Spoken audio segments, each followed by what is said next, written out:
Thanks so much for the invitation to be here.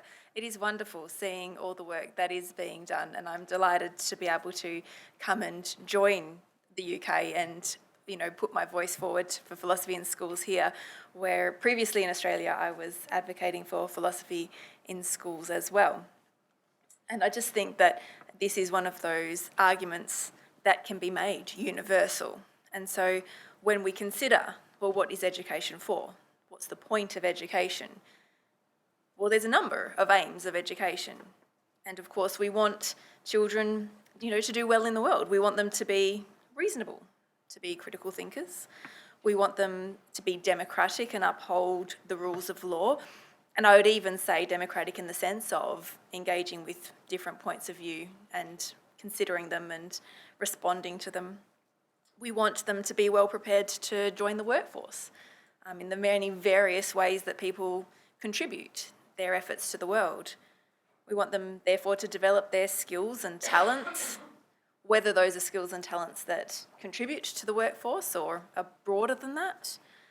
We want them to establish supportive friendships. The idea of friendship, I think, is one that's not often mentioned in the idea of what school is about. And ultimately, we want them to flourish and lead meaningful lives. And we've had a few people use the word flourish, and I will talk a little bit about that as well. But even just that idea that their life is significant, it's meaningful, in a small or a large way. And so how do we achieve some of these aims? Well, to have the goal of getting children to be reasonable, learning how to think, there are critical thinking skills. In order for them to be democratic and to uphold rules of law, we might want to teach them not just the law, but tolerance and respect. In order for them to be well prepared for the workforce, there's a role then for vocational skills.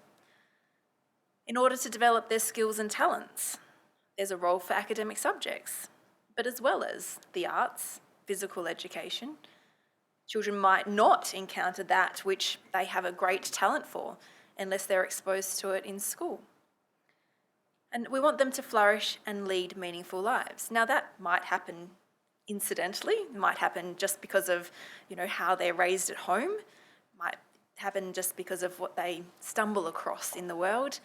But if there's a way that education and schools can help support this, then we should look seriously at what that might be. And I'm going to make a claim and try and argue that philosophy and ethics is one such way that we can help students to ultimately flourish and to lead meaningful lives. So we've heard a bit about what is a flourishing or a meaningful life in this sense, and if we're drawing upon some of the background of Aristotelian philosophy, we've got this idea of a life that's happy and fulfilled. And of course, it's, as Angie said, it's not just I'm feeling happy, happy, happy. It's not just a fleeting feeling state. Unfortunately, the sort of happiness industry is trying to sell us that. We buy an amazing motivational poster and we're going to feel grand for the rest of the day because it's sitting there looking at us. That's not what it is. It's about, well, am I content with what I'm doing, with what I'm contributing to the world, with the meaning that I'm making for me? There's some element there of what's personally significant. And it could be something that is just about, how I treat those with whom I come into contact, about what kind of skills and talents I have that I might be able to access, that I might be able to do something with. I might be able to share those with others. And there's something then about living well, about the good life, that involves being a good person. It involves engaging with others in some kind of ethical way, engaging with ideas in a way that's not just reasonable and critical, but respectful and charitable, building upon them, not just tearing them down. So the idea of character formation, is one that is central to education, that is an idea that is starting to gain traction in education. And of course, though, this is a big idea. What does that look like? Whose idea of right? Which values? The helpful kind of guidance that Aristotle gives us is, by its nature, a little bit vague. And it kind of has to be, because it has to fit the individual's talents, their abilities. But the idea that Aristotle gives us is that the virtuous person will perform the right actions in the right way at the right time, for the right reasons. There's something about the person's intention, about the action itself, how it's received in the world, and that it's got its effect. The good life, then, is going to be characterised by some of these good actions, the intentions, by these values, but also by friendships. And friendships themselves require people to be good in some sense, to be respectful of one another, to treat each other well. So, Aristotle asked that sort of famous question about, can you even be a friend if you're not a virtuous person? And of course, your students will always say, well, in the mob, they're friends with each other at least. There's still some notion of these values, of this reciprocal nature of friendship. So what's the role for schools in all of this, if education is about some of these quite broad, holistic goals, these aims? Well, schools in England are actually legally required to promote some of the holistic development of their pupils.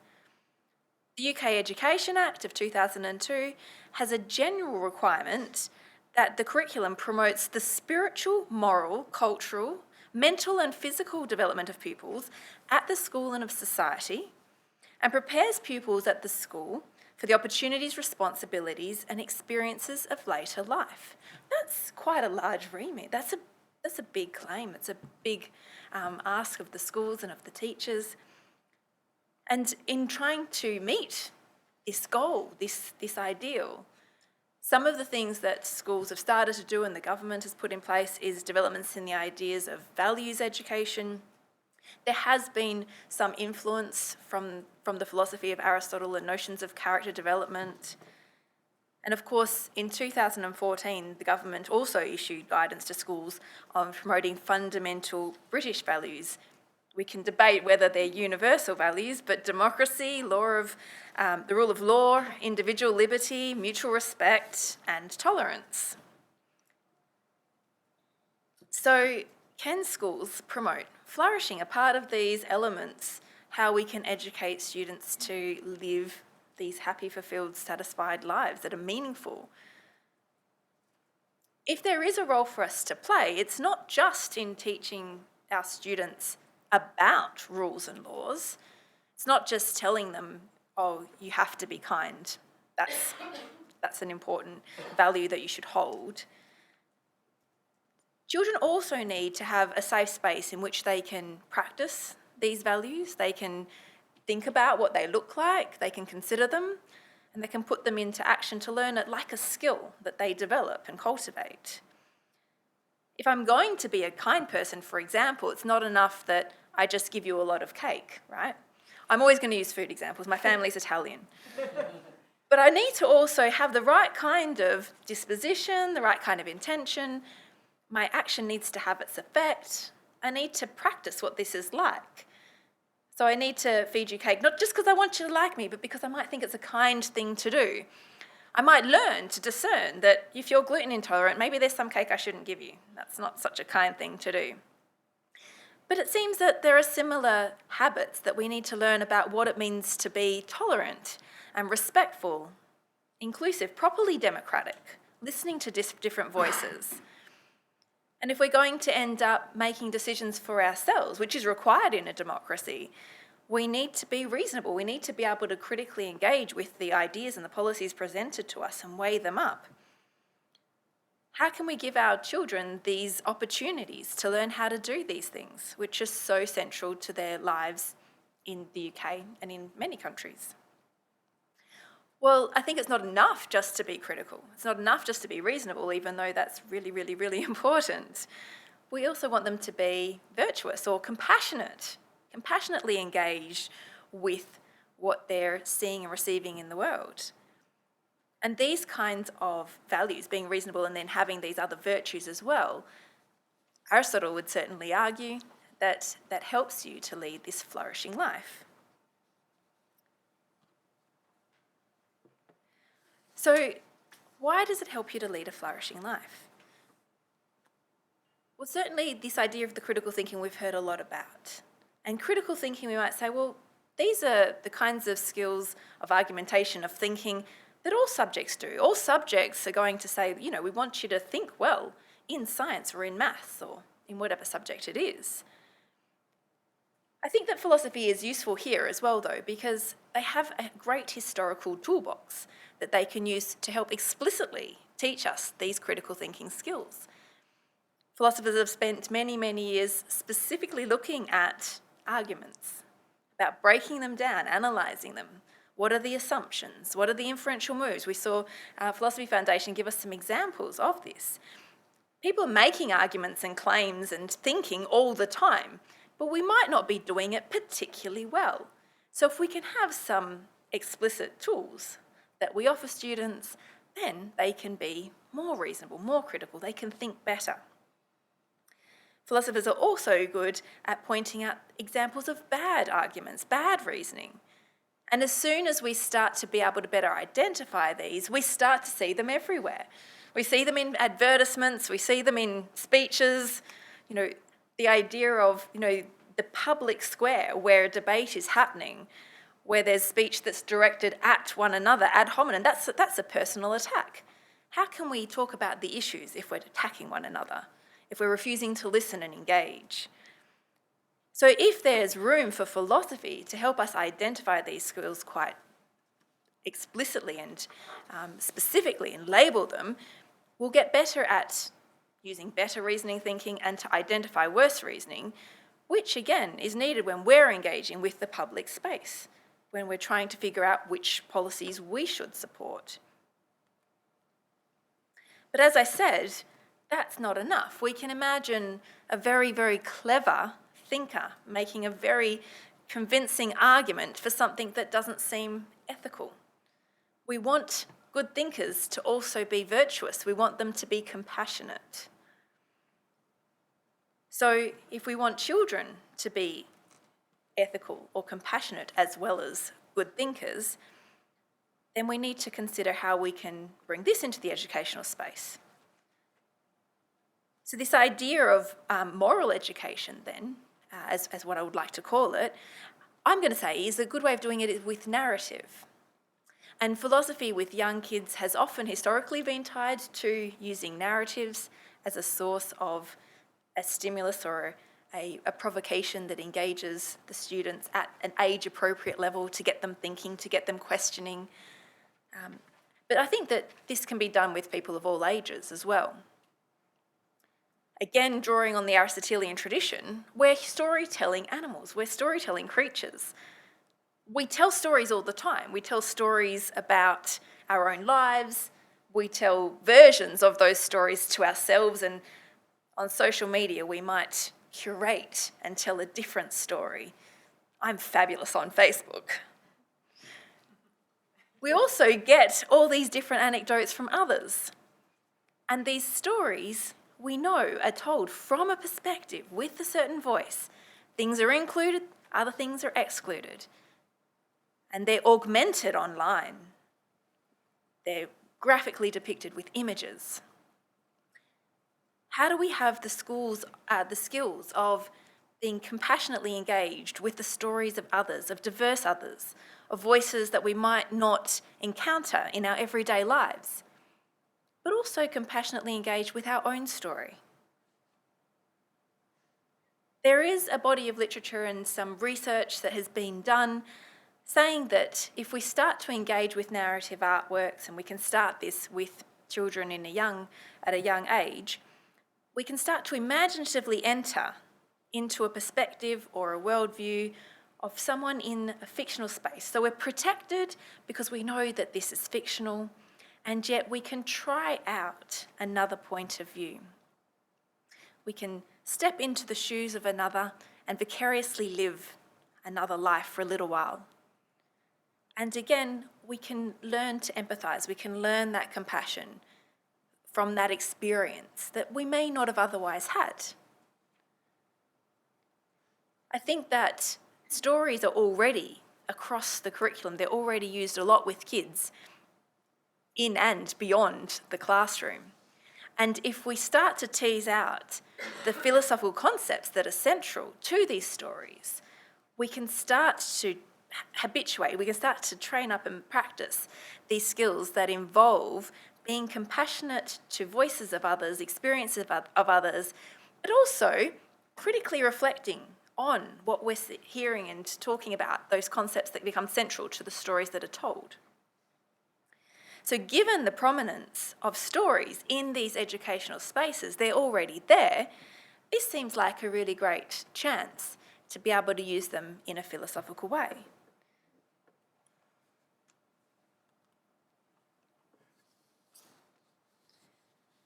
So Martha Nussbaum is an Aristotelian philosopher, and she talks about the kind of ethical attention that we are cultivating when we're engaging with certain kinds of narrative artworks in particular. Now, I don't want to sort of just take Nussbaum's argument, because there's already some restrictions placed on it. I mean, she's referring to certain kinds of narratives. She says that they have to be, for example, aesthetically and ethically good. And that's a really important starting point, I think, because if we think about the kinds of narratives that we're going to use philosophically with a classroom, in a dialogue or in some kind of philosophical engagement, then we don't want to just give them sort of low quality or trash.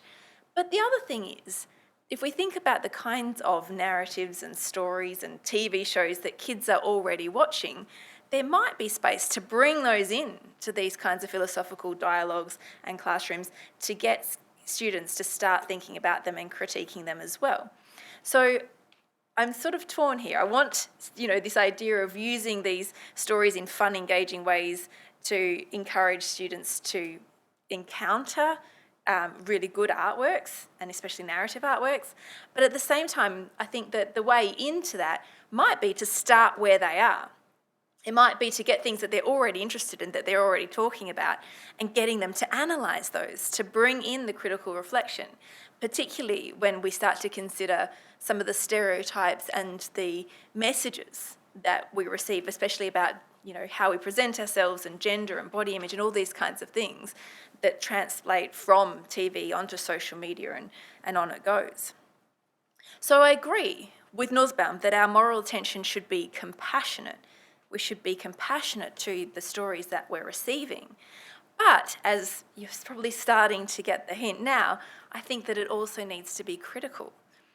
We need to analyse, we need to understand what messages we're receiving from those stories, from the images that arise from them as well. So while stories allow us to imaginatively adopt these various perspectives and points of view, I then want to elevate it. I then want us to have students discussing with us and sharing with us, and we need to learn from them too, in these dialogues that are philosophical. So you've already heard from some amazing practitioners who use things like concept games or community of inquiry, these kinds of things, where philosophy becomes a praxis. It becomes something that we do with the students so that they become philosophers. Or they're already philosophers, we encourage them to be better. So the stories then are great for this reason. They engage the students, they generate students' questions, they motivate philosophical dialogue. In this way, those students can practice good habits, such as respectful listening, critical dialogue, and caring responses.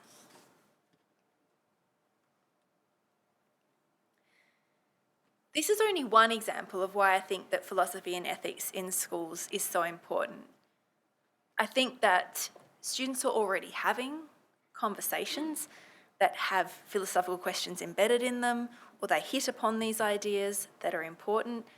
They're worried about ethical concerns, but they might not have the skills and the toolkit that they need to be able to do something with that, to think well through it, to be able to explain to someone else why they think what they think, or to engage with an idea that is different from their own in a respectful way that doesn't lead to, as Angie said, blows or mudslinging or just attacking the person for thinking differently to how they do.